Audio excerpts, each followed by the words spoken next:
अस्सलामुअलैकुम नाज़रीन, आप देखें कश्मीर क्राउन। इस वक्त हम मौजूद हैं इलाका नील में, सब डिवीज़न रामसू का ये इलाका है। और आप देख सकते हैं कि ये प्राइमरी हेल्थ सेंटर जो है 2014 में बना है और इस वकार रसूलमानी ने इसकी जो है वो संग बुनियाद डाली है। और 2014 से लेकर अब तक जो है ये फंक्शन नहीं हुआ है। जो है मैं फ्रंट इसका दिखाना चाहता हूँ कि किस तरह से इसकी खस्ता हालत है।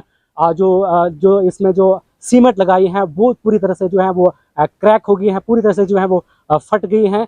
अभी फंक्शन नहीं हुई है। इसकी हालत पीएससी हेल्थ सेंटर की ये हालत है। नील के नाम पे जो है ये पीएससी हेल्थ सेंटर बना है, खाली नाम का है, अब ये फंक्शन नहीं है। और इस इलाके की हम पॉपुलेशन की अगर हम बात करेंगे तो ये पॉपुलेशन इसकी 30 से कम 35,000 से जायद इसकी पॉपुलेशन है। आने की कोशिश करूंगा कि यहाँ इसका बैकग्राउंड की हालत क्या है, किस तरह से इसकी बुरी जो है खस्ता हालत है प्राइमरी हेल्थ सेंटर नील की। अभी ये फंक्शन नहीं हुआ, 10 साल हो गए हैं। ये बिल्डिंग जो है अभी तक कंप्लीट नहीं हुआ है। और ये पीडब्ल्यूडी के अंडर जो है ये बिल्डिंग है अंडर कंस्ट्रक्शन चल रही है। और हम आपको तस्वीर दिखाएंगे कि ऊपर इसका जो सेकंड फ्लोर है अभी ये नया बना है। और इसकी देखते इसकी छत वगैरह अभी भी नहीं है पूरी तरह से जो है वो कंप्लीट नहीं है। और एडमिनिस्ट्रेशन को चाहे कि वो फौरी तौर पे इसकी नज़रसानी करे और फौरी तौर पे इसको फंक्शन करे, ताकि यहाँ के मुकामी लोग जो है हेल्थ के नाम से मुश्किलात का सामना नहीं करना पड़ेगा। और ये लोग जो हैं 1947 से लेकर जो हेल्थ के नाम से यहाँ पे अक्सर जो है लोग सफ़र करते हैं। और यहाँ देख सकते हैं इसकी खिड़कियाँ, ये खिड़की की हालत है। अगर पेशेंट को यहाँ पे रखा जाएगा तो मैं समझता हूँ ये तो खतरे से खाली नहीं है, ये तो खतरे की घंटी है। किस तरह से जो है यहाँ पे इसकी पीएससी प्राइमरी हेल्थ की हालात हैं। और जो इसका पूरा कंक्लूजन हम ऑफिशियल बाइट जो है पीडब्ल्यूडी के एडब्ल्यू से हम जानने की कोशिश करेंगे कि इसकी जो ये फंक्शन क्यों नहीं हुआ, इसकी वजह क्या है, ताकि यहाँ के आम लोगों को जो हेल्थ की फैसिलिटी जो है प्रॉपर तरीके से मिलेगी। और फर्स्ट राउंड के लिए नील बानी हाल से मलिक मुदस्सर खास पेशकश है कि ये 2014 में इसका काम शुरू हो गया था।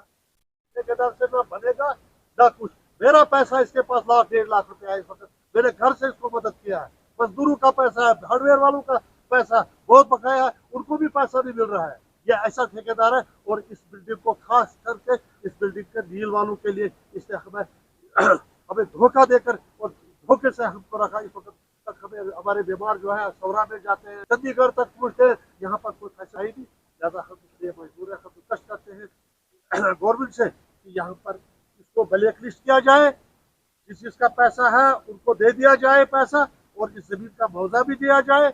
और आइंदा अगर कोई इस बिल्डिंग का सहारा है तो कोई शिकायत भेजे तो थोड़ा सा हमारा भी डील वालों का सहारा। आपने पीआरआई को बहुत दिए है। हमने इसका जो है वो ये क्या करें, वो क्या पीडब्ल्यूडी का उसको मैं बार बार उसके भाई ये करता ही नहीं है काम, ये करता ही नहीं है। तो अब क्या करेंगे, हमारी दरखास्तें भी पड़ी है उधर, ऐसी बात नहीं है, लेकिन इसको कोई सुनवाई करता ही नहीं, कोई आता नहीं है। इससे पहले भी आप जैसे इधर मीडिया वाले आए, बहुत सारे बयान दिए हमने, लेकिन इधर कुछ भी नहीं। यहाँ तो गवर्नमेंट भी इसको पैसा नहीं दे रही है, तो कभी ठेकेदार रुका पड़ा है। अब ये सियासत की नजर में है क्या नहीं है। पैसा मिलता है नहीं मिलता, हम बोलते हैं पैसा इसको मिलता है, क्या पता पैसा मिलता है नहीं मिलता है।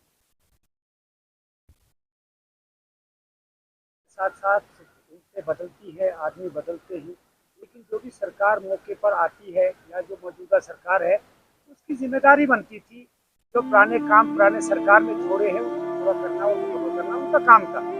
और डिपार्टमेंट तक जो बात आपने कही सर, मैंने सेक्रेटरी हेल्थ को लिखत में दिया, डायरेक्टर हेल्थ को मैंने लिखत में दिया, सीएमओ और डीसी साहब की हर मीटिंग में मैंने कहा कि अगर पीएचसी की हमने पीएचसी नहीं है, न्यू टाइप पीएचसी, लेकिन मैं फिर भी शुक्रिया अदा करता हूँ 8-7 पंचायतों में अस्पताल देना।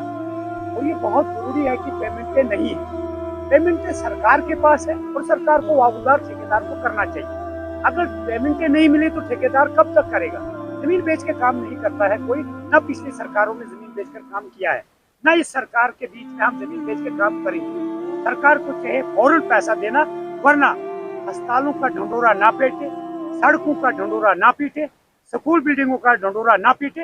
ये हमारे ऊपर आती है आज बात। हम डीडीसी हैं, अरे डीडीसी है, लेकिन ग्रांट देखो, पैसा देखो हमें कितना देता है मरकजी और रियासती सरकार। बनाया क्यों था डीडीसी? डीडीसी को सरपंच के बराबर पावर नहीं है और कोई एनओसी नहीं मिलती है।